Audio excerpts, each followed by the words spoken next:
China ஒரு நியூவான AI வந்து கண்டுபிடிச்சிருக்காங்க. அதுதான் டீப்சீக் ஏஐ அசிஸ்டன்ட். ஸோ இது வந்து பார்த்தீங்கன்னா சாட் ஜிபிடியோட மொத்த ஸ்டாக்கையுமே பார்த்தீங்கன்னா ரூ. 1 கிட்டத்தட்ட 6 பைசாவை வந்து மாற்றிருக்கு. அவ்வளோ பெரிய கிராஷ் நடந்ததுக்கப்புறம் இந்த டீப்சீக் என்ன அப்படி ஒரு ஸ்பெஷல் அப்படிங்கிறத பார்க்க போகிறோம். இது பயங்கரமான ஒரு மாற்றங்களை செஞ்சுருக்கு அப்படிங்கிறத உண்மை. ஆனால் அப்படி செஞ்ச அளவுக்கு இந்த ஆப் இருக்கா அப்படிங்கிறத நாமளே யூஸ் பண்ணி பார்த்தலாம். ஸோ வாங்க வீடியோக்குள்ளே போகலாம். ஃபஸ்ட் இந்த கிராஷ் ஆனதுலேருந்தே வர்றேன். கிராஷ் ஆனதுக்கப்புறம் பார்த்தீங்கன்னா மெல்ல மெல்ல ஓப்பன் ஏஐ பார்த்தீங்கன்னா மேலே வந்து மீண்டுக்கிட்டு இருக்கு. ஆனால் இந்த ஆப்பை இன்ஸ்டால் பண்ணி தான் நாம் இது எப்படி ஸ்பெஷலானது, சாட் ஜிபிடியை விட இது வந்து அட்வான்ஸாக அப்படின்னு செக் பண்ணலாம். ஸோ இதுக்கு ஏகப்பட்ட டேர்ம்ஸ் அண்ட் கண்டிஷன்லாம் கேட்குறாங்க. கூகுள் அக்கௌண்ட் இருந்தாலும் பண்ணலாம், இல்லை அப்படின்னா சைனாவோட நம்பர் இருந்தாலும் உங்களால் பண்ண முடியும். இது முழுக்க முழுக்க சைனீஸ்க்காகவே ஓப்பன் ஏஐ மேக் பண்ணியிருக்காங்க. ஸோ இதை பற்றி நான் பார்ட் வீடியோவில் சொல்கிறேன். அண்ட் இதில் நாம் ஃபர்ஸ்ட் நம்ம கேட்க போகிற கொஷின் என்னென்னு பார்த்தீங்கன்னா கிரியேட் 3D மாடியூல் கோட் அப்படின்னு கேட்க போகிறோம். ஸோ அதுக்கு இது என்ன ஆன்சர் பண்ண போகுது அப்படிங்கிறது எனக்கு நல்லாவே தெரியும். ஏன்னு பார்த்தீங்கன்னா இது ட்ரையல் வெர்ஷனில் இருக்குது. ஸோ அதனால் கொஞ்சம் ஸ்ட்ரகிள் பண்ணி தான் ஆன்சர் சொல்லணும்னு நினச்சேன். ஆனாலும் ஆன்சர் கடைசி வரைக்கும் வரல. சரி, ரெண்டாவது கொஷின் கேட்கலாமே அப்படின்னு கிரியேட் HTML கோட் அப்படின்னு கேட்டிருந்தேன். ஸோ HTML கோடை வந்து கிரியேட் பண்ணுறதுக்கு ரொம்பவே டைம் எடுத்துக்கிச்சுன்னு தான் சொல்ல முடியும். ரொம்ப டைம் ஆக்சுவலாக இந்த மாதிரி டைம் எடுத்துக்கிறது பார்த்தீங்கன்னா நல்லதுக்கு இல்லை. ஆனாலும் நமக்கு ரிசல்ட் வந்து பார்த்தீங்கன்னா டபுள் பாசிட்டிவாக வந்துச்சு. ஏன்னு பார்த்தீங்கன்னா சாட் ஜிபிடி ஒரு ரேண்டமான கோடை தான் கொடுக்குமே தவிர எக்ஸ்ப்ளனேஷன் பண்ணாது எங்கே அப்ளை பண்ணுறது அப்படிங்கிற விஷயத்த. ஆனால் டீப்சீக் பார்த்தீங்கன்னா எந்த இடத்துல அப்ளை பண்ணலாம் அப்படிங்கிற முக்கியமான விஷயத்தை கூட தெளிவாக நமக்கு சொன்னிச்சு. அப்ரிஷியேஷன்.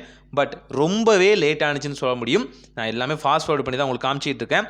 கூடவே பார்த்தீங்கன்னா ரேண்டமான கேமிங் கோடு இல்லை சிம்பிள் கேமிங் கோடு பார்த்தீங்கன்னா ஜென்ரேட் பண்ண சொன்னேன். அதனால் ஜென்ரேட் பண்ண முடியல அப்படிங்கிறத உண்மை. அதே மாதிரி பார்த்தீங்கன்னா இமேஜையுமே பார்த்தீங்கன்னா இந்த வகையான டீப்சீக் மூலியமாக பார்த்தீங்கன்னா ஜென்ரேட் பண்ண முடியல. இந்த டீப்சீக் வந்து ஜென்ரேட் பண்ணாத இமேஜை பார்த்தீங்கன்னா நம்மளோட ஜெமினி ஏஐ இருக்கு இல்லையா, ஜெமினி ஏஐ கூட வந்து கிரியேட் பண்ண முடியும். பாருங்கள், ரேண்டமான இமேஜை வந்து கிரியேட் பண்ண சொல்கிறேன். அதுக்கு தெரியுதோ தெரியலையோ ஒரு இமேஜை கிரியேட் பண்ணியிருக்கு. அப்போ நான் சொன்னதை புரிஞ்சுக்கிச்சுன்னு தான் அர்த்தம். அந்த ஃபங்க்ஷன் அதில் இருக்குன்னு தான் அர்த்தம். அதே மாதிரி அடுத்த கோடு கொடுத்தோன்னே பார்த்தீங்கன்னா கோடுக்கு பதிலாக இமேஜாகவே ஜென்ரேட் பண்ணிடுச்சு. புரியுது, அது கொஞ்சம் தற்குறி தான். இருந்தாலும் டீப்சீக்கை விட பார்த்தீங்கன்னா அட்வான்ஸ்ன்னு தான் சொல்ல முடியும். இந்த டீப்சீக் பார்த்தீங்கன்னா இந்த மாதிரி கோடிங் விஷயத்தெல்லாம் சொதப்பதே தவிர டெக்ஸ்ட் ஃபார்மேட்டில் நீங்கள் என்ன கேட்டாலும் பார்த்தீங்கன்னா டான் ஆன்சர் பண்ணிடுது அப்படிங்கிறதா உண்மை. ஆனால் சாட் ஜிபிடியை விடையா அப்படின்னு கேட்டிங்க அப்படின்னா எஸ், சாட் ஜிபிடியை விட நல்லாவே அட்வான்ஸாக ஆன்சர் பண்ணுது. நமக்கு புரிகிற மாதிரி ஒவ்வொரு விஷயத்தையும் எடுத்து கொடுக்குது. ஸோ இது என்ன பெரிய மாற்றமாக மாறிடும்னு நீங்கள் நினைக்க வேண்டாம். சாட் ஜிபிடி பார்த்தீங்கன்னா சைனாவில் ஒர்க் ஆகாது. சைனாவில் மற்ற எந்த ஆப்பும் நம்ம யூஸ் பண்ணுற நார்மலைஸ்ட் ஆப் கூட எதுவுமே ஒர்க் ஆகாது. கூகுள் ஒர்க் ஆகுது, எதுவுமே ஒர்க் ஆகாது. அவங்களுக்காகவே பார்த்தீங்கன்னா சைனாக்காகவே கண்டுபிடிச்ச ஒரு வகையான டீப்சீக் ஆப் தான் இது. ஓப்பன் ஏஐ ஒரு மோனோபோலியாக மாறுறதுக்கு முன்னாடி இந்த மாதிரி டீப்சீக்கோ இல்லை அதர் தேர்ட் பார்ட்டி பர்சன்ஸோ உள்ளே வர்றது பார்த்தீங்கன்னா நல்ல விஷயம் தான் சொல்லுவேன். ஏன்னா எல்லாத்துக்குமே நம்ம வந்து சாட் ஜிபிடியை நம்பி இருக்க முடியாது. இன்ஸ்டெட் ஆஃப் நமக்கு ஒரு ஆப்ஷன் வேணும், அது டீப்சீக்காக இருக்க முடியும் அப்படிங்கிறத நானுமே நம்புகிறேன்.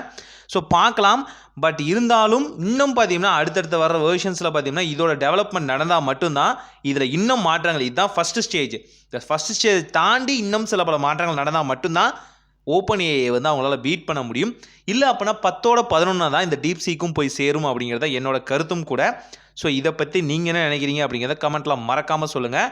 ஆனால் இந்த கிராஷ் நடந்ததுக்கப்புறம் எத்தனை பேர் பார்த்தீங்கன்னா இப்போ அது வந்து மீண்டு வரீங்க அப்படின்னு எனக்கு தெரியும்.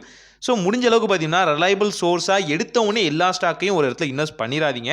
ஸோ என்னோட பர்சனல் எக்ஸ்பீரியன்ஸ். ஸோ நல்ல மாற்றம் இனிதாய் நடக்கட்டும். அண்ட் நம்ம இந்தியாவுக்காக ஒரு ஓப்பன் ஏஐ இருந்தால் எப்படி இருக்கும் அப்படிங்கிறத கமெண்ட்டில் மறக்காமல் சொல்லுங்கள்.